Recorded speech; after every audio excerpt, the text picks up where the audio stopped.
Hello,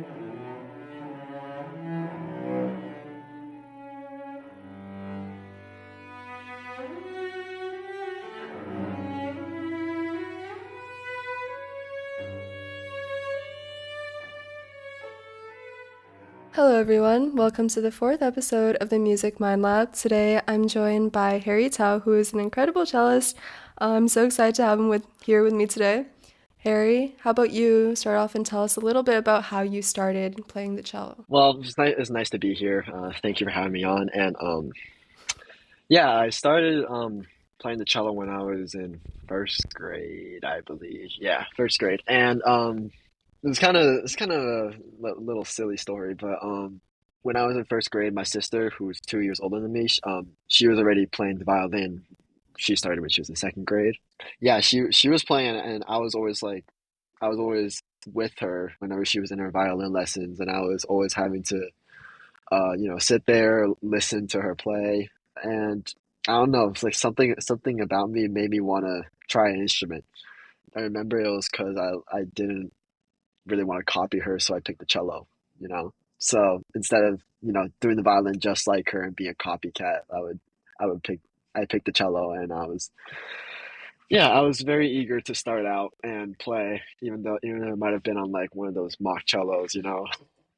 Cello was always very interesting to me. And even though I wasn't as immersed with it in my first couple of years, as I grew, it started to get more and more um, involved in my life. So, for a lot of people I've talked to, they've mentioned that when they started getting more serious with learning their instruments, it was because of summer festivals or those kinds of experiences. So, do you think that was kind of the same case for you, since you mentioned you got more serious with the cello after a couple years? I would say it's less of like an experience and more of what someone told me. I'd say, as I said, I wasn't as serious in the beginning, but around when I was 11 or 12. My then private teacher at the time told me that she believed I could get into Juilliard. So that really like gave me like a motivation boost, and I was like super excited, and I was like thinking that I can really like go somewhere with this thing. But then like she referred me to one of the Juilliard teachers, my current teacher actually, and I had my first lesson with her, kind of a disaster, Oh. and it kind of like gave me a taste of reality, and like showed me that I do have a long way to go. But those words from my other teacher saying that I could make it really inspired me to like keep going. And to get back to like the topic of like summer programs and competitions, those didn't inspire me to get more serious, but they more so like gave me a chance to prove that I was serious to the like for example, my first summer camp was high fits, the junior division for 3 weeks. And what stuck with me most from that is how much I love the people in music overall. And like I met so many new people, met so many lifelong friends that I'm still friends with today and talk with today. They help me stay committed and inspired to do what I love, music. So yeah. And for competitions, I would say competitions are what really like make me be serious. They show everyone what I can do in the world. Hmm. Just circling back to what you were saying earlier about preparing for Juilliard. So we know obviously now you're at Juilliard Pre-College and you're doing great. And I was wondering, what was the process of preparing for that like? Because I know you mentioned you had that trial lesson with your current teacher, but aside from that, what other like steps and other things went into your process of preparing for Juilliard? Boy, it was a lot. I'm still kind of surprised that I did it, but it was over the span of a little over 2 years of preparing. Where yes, I had my trial lesson with my current teacher, but then said teacher referenced me to one of her students to have lessons with, and I'm really thankful for him because without him I probably wouldn't be here today. He was like there with me before my current teacher was there with me right now. So Mm. having him there as like kind of as a guiding light during those 2 years really helped me deepen my understanding about music, and get technically better so I can get in. And the process is crazy. Lessons every week, constant constant technical work, honestly. The most difficult part for me at first was the technical side of playing as I wasn't really there yet.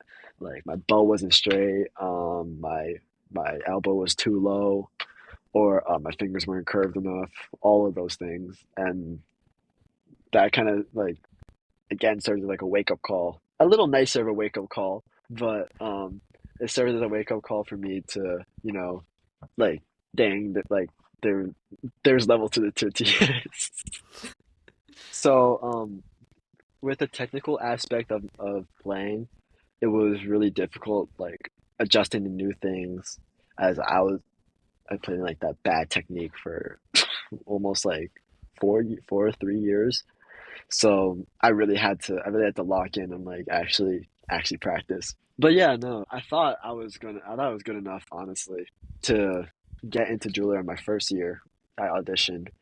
That was 2022, I believe, but I didn't get in.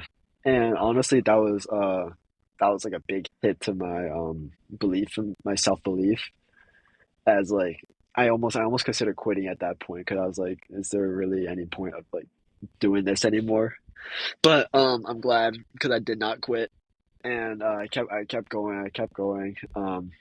This the following year, I focused more on my musical side of playing, where I was trying to connect phrases, get a better vibrato to enhance the sound, all those things. That also like opened my eyes to like a whole nother level of playing as before I was kind of just like, oh, get the notes right, do what my teacher said, but later it turned to more of a, oh, I should make it sound like this, like it should sound like this, and not I wasn't just going like straight doing whatever my teacher told me to do.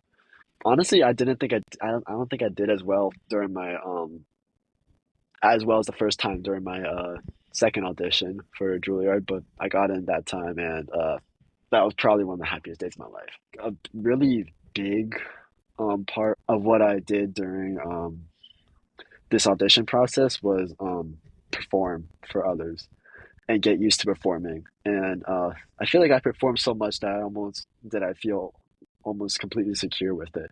As oh, I did so many competitions. I didn't do the best in all of them, but in the competitions I did do, I took away and learned something important from each of them. And overall, they've really influenced like me to get used to performing. And again, without those competitions, I wouldn't really have been able to get into Juilliard. So yeah. Kind of just moving on to the next section about competitions and performances. I've seen firsthand you are a really, really good performer. And like you mentioned, obviously more performance experience goes into, being a better performer, feeling more secure on stage. But are there any like specific techniques or things that you do to help prepare yourself to feel more secure on stage or to do better at competitions? These don't always like work in practice, but what really helps for me is like how it helps me like feel like it worked. For example, one of my like best pieces of advice is to just go for it and like not really care what happens, honestly, because I mean sure, like saying for you to not care about what happens might sound like a bad thing, but really to me it's more of a good thing because it's your one chance at doing something. It's your one chance at putting an impression on the judges, on the audience, on whoever's listening. So why not just give them something to remember and give them something to like take back home and talk about. That's why although sometimes I may not be the best technical musician or even musical musician, I always want to give the audience something to take away. And then also just like thinking about like the mental aspect of what you were saying earlier about when you didn't get accepted into Juilliard the first time, how that was really difficult for you mentally. That I feel like that also applies a lot to competitions where, like not doing so well, that can like really affect your mental state. And I was wondering, like, since you mentioned you have done a lot of competitions, so do you have any advice for how to, maintain your mental state and still continue to do so many competitions despite some setbacks? I mean, this kind of like goes hand in hand with what I said about like give your all on that one performance. What really helps me is like knowing that I did my best and like if I could go back and do it again, there's not much I could do better and during that second try. And that like helps me like understand like it happens. You can't always win and you just gotta move on and the best thing you can really do is improve, not Hmm, dwell on it. for sure. I was also wondering, like in the competitions where you've had adjudications or feedback from your judges, was there a specific like piece of feedback or advice that really stuck out to you or that you've kept with you for a while? Kind of in all the wrong ways. The a piece of feedback that I get a lot is "you'll be great someday," which kind of annoys me because like I want to be great now, and it sucks. But it's I know they mean well, and I know they want to see me improve, and again, I can always improve. So yeah, Mm. And leading up to the competitions, what does your practice schedule look like? Like, how do you actually like prepare and polish up your pieces for competitions? even though people might see my playing and think that I practice a lot before my competitions. Honestly, I really focus more during the days leading up to the competition, and I know that might not be the best practice, but that helps me like get in that zone, focus, and uh, understand that the time is coming. So that helps, and also what really helps for me is playing with a recording on YouTube, like either with like a recording or with a piano part on YouTube. That helps me like understand the context of the piece. Another thing I also do is play like I perform. So or practice like I perform. So for example, I might practice in concert black, do all that I do before I perform. When I practice, like before I do a run through, I position like a speaker playing the piano part or like the recording I'm playing with to my back right so it sounds like the piano and makes you like simulate it in that way and like move the stand. Like you can come up with so many ways to practice like you perform, but that really helps me practice performing. So yeah. And overall, like the biggest part of preparing before a competition is really not changing like what you're used to because even though it might not be like the best solution, like there might be a better fingering or something. Trust me, it won't work. It won't work if you try and change it. So yeah. Something I've always been pretty curious about asking other people is what goes through your mind when you're on stage? Like when you're performing, when you're in a competition, like are you actively thinking about the piece or are you kind of just like going like off muscle memory? Like what's going on inside your brain? Man, it's complicated. It's a lot. It can range from so many things. Like yesterday, I just had a recording. I was thinking about what I was gonna have for dinner.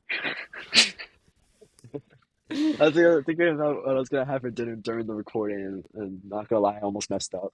But yeah, it depends because like other times when like during my successful audition at Juilliard, I was thinking don't mess up, don't mess up, don't mess up.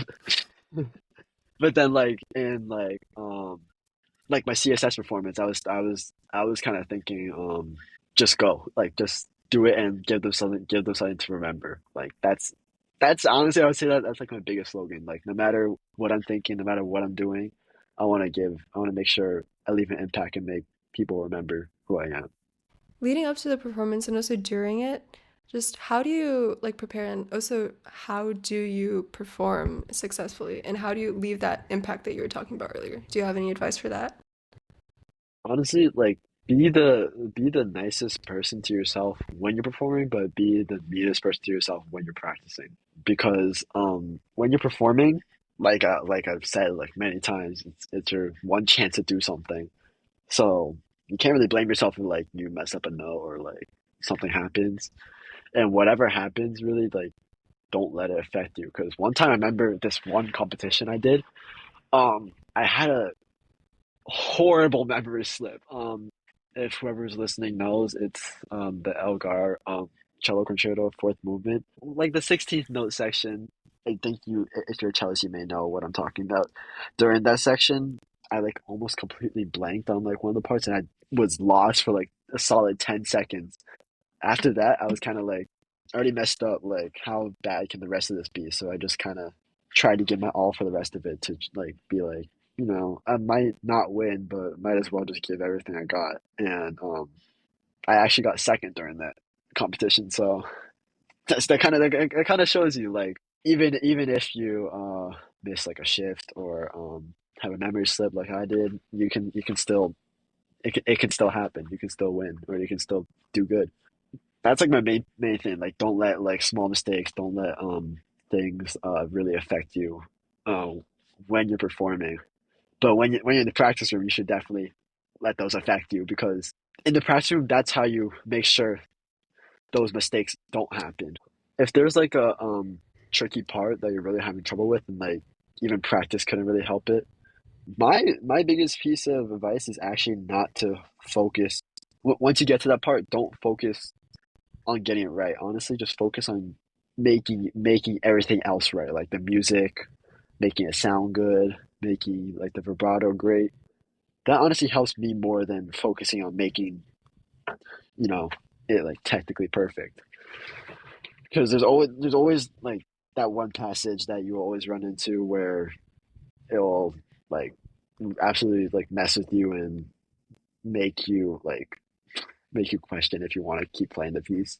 But once you actually perform, you're already there. So and somehow when you focus on the musical part of it, it makes it sound better to me. I mean, at least to me, but it makes it sound better somehow. One more thing I like wanted to touch on was perform a lot, like as much as you can, even if it's to your parents, to your siblings, to your friends. If you are having trouble, keep performing. Like people think of like performing as like, oh, it's performing, I have to like do good. But not many people look at it as like a learning opportunity, like somewhere like something that you can learn from. Like for example, like say if you perform to like your mom, but like somehow you're still having memory slips or you're having some like intonation issues or something like that. Now that's like where you're can likely go wrong during performance, so you can build on that, improve. I think that really helped me and helped me to not get as nervous. I remember at CSS when you were helping coach our chamber group when you were talking about thinking of a story for the piece. And I thought that was something that stuck with me for a while afterwards. And I was thinking about asking you about how you actually approach learning your own pieces. So I know, putting having a story for them is a really important part of learning a piece. But do you have any other methods I use to, like tackle pieces when you first start learning them? Honestly, I just like do all the same old practice that everybody says, like practice slow, listen to recordings, all those things. But like I want to like talk about like how I even like come up with those ideas, like how when I like coached your chamber group. Everybody's different, but for me personally, what works for me is like talking. I'm a very Yeah, like, I learn by like teaching or like talking or like not really listening or like watching. When I talk, it really helps me like learn and like find out what I need. Honestly, I should probably do this when I practice like talk and say things out. And sometimes I actually do. I like actually say after like if I'm doing a run through and I mess up somewhere or like I don't use enough bow somewhere, I like actually I stop and say like that like I need to use more bow there or something like that. And that sounds stupid, but it helps me. I don't know if you're like me and you learn better by talking or teaching, then that really helps. And also what helps me is when what you're trying to learn like doesn't really affect you in a way. Like like for your chamber group, like I wanted to see you guys do great. That's why I was so psyched. But like I wasn't really like involved in there. Like I wasn't the one performing and everything. So that like helped me like be more free and like want to like actually say those things because and also like having people that I could be like comfortable around like you guys like your favorite group I was very comfortable around. I didn't feel like judged or like anything. I didn't feel like I had to like force something, which honestly helps those like creative juices flow more, honestly. So I would say people, um, speaking and teaching all really help for me. And as for the ideas, come up with anything really. Like for when I was coaching your chamber group, I was talking about like witches running from a town, like running away from like a like burning pitchforks or something like that. Like that sounds so stupid, but like generally, I don't know if it helped for you, but No, I can attest. It helped. It helped. It was very it, helpful. it definitely helped for me at least because even it's like stupid, like you're connected to that. That's what makes it so impactful and so helpful because you're you're connected to that one idea, that one motif, rather than like taking it from someone else. So that's why like I don't really like it too much when teachers like try and like force an idea onto you, like say like you should like it should sound like this because even if it's right, like you're not like connected with that idea, like you don't understand it as well as if you're able to find it out for yourself. Even if it might take longer. Like it does take long sometimes, but yeah. For sure. We've talked about so many amazing things, and I've learned so much so far. Now that we've come to the end of our time, I was just wondering, do you have like a final message or just like a closing thought that you want to share with everyone? Honestly, it's just to it's so cliche, but like just be yourself, honestly, because that was honestly the biggest thing I had to grapple with. Um, like growing up and being a teenager, being going from preteen to like teenager. Um, that was the biggest thing that I had to really grapple with, like finding out who I was, being myself, and just just being around people people that you love and doing what you love will help you get there. Even if you have to sacrifice things like I don't know, you're not popular in school, you don't have time to do other things, that type of thing. Um, that doesn't matter as long as you're happy, honestly, and that's what I really care about, and that's what I think everybody should think about. Yeah. That was beautiful. Thank you so much, Harry. This is such an insightful and also really fun session for me, and I feel so inspired to go and practice and perform for my parents now. And thank you so much to everyone for listening. I truly hope you enjoyed this episode, and please look forward to the next one, which will be released next week.